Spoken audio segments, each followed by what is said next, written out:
Let me tell you a little story. A father wanted his children to understand the Holocaust, and he decided to take them to Yad Vashem in Jerusalem. That's the memorial to the 11 million victims of the attempt to eradicate the Jewish people.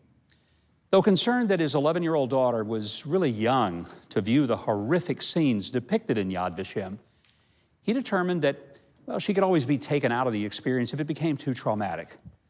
Now, the little girl viewed the section depicting the Warsaw Ghetto. That's where children as young as 4 or 5 were left on the streets to fend for themselves after their parents were taken on trains to the death camps. Some of those children died from freezing. Others were shot for sport by the Nazi soldiers. And that's verified because the Nazis actually took photos of themselves doing it, as if they were proud to engage in such barbaric behavior.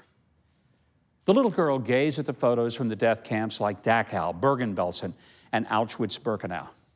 That was the death camp where 10,000 Jews, including women, children, and infants, were murdered in cold blood every day.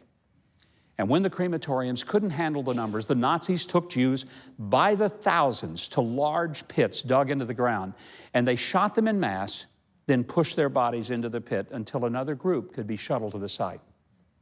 The little girl stared at the photos of the disgusting destruction of innocent human lives and would sometimes read the inscriptions below the photos. As she prepared to exit the Yad Vashem exhibit with her father, she paused by the guest book on a podium on the way out. She reached into her father's pocket, took out his pen, then she began to write in the guest book. She put her name, address, and then she paused when it asked for comments. The father watched over her shoulder to see if what she wrote might help him to know whether the lesson of the Holocaust had registered with his young daughter. As he watched, she wrote words that he'll never forget. She simply wrote, "Why didn't somebody do something?" That's all she wrote. But her words were haunting. Why didn't somebody do something? It was hard for her to understand how such despicable things could be happening to human beings, and no one would speak up or stand up and try to stop it.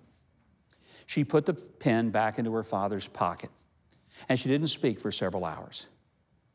But he never had to ask again if she understood the lesson of the Holocaust. That little girl goes to another podium almost every day these days. It's one at the White House. That little girl was my daughter, Sarah, who is now a wife, a mother, and you know her as press secretary to the President of the United States.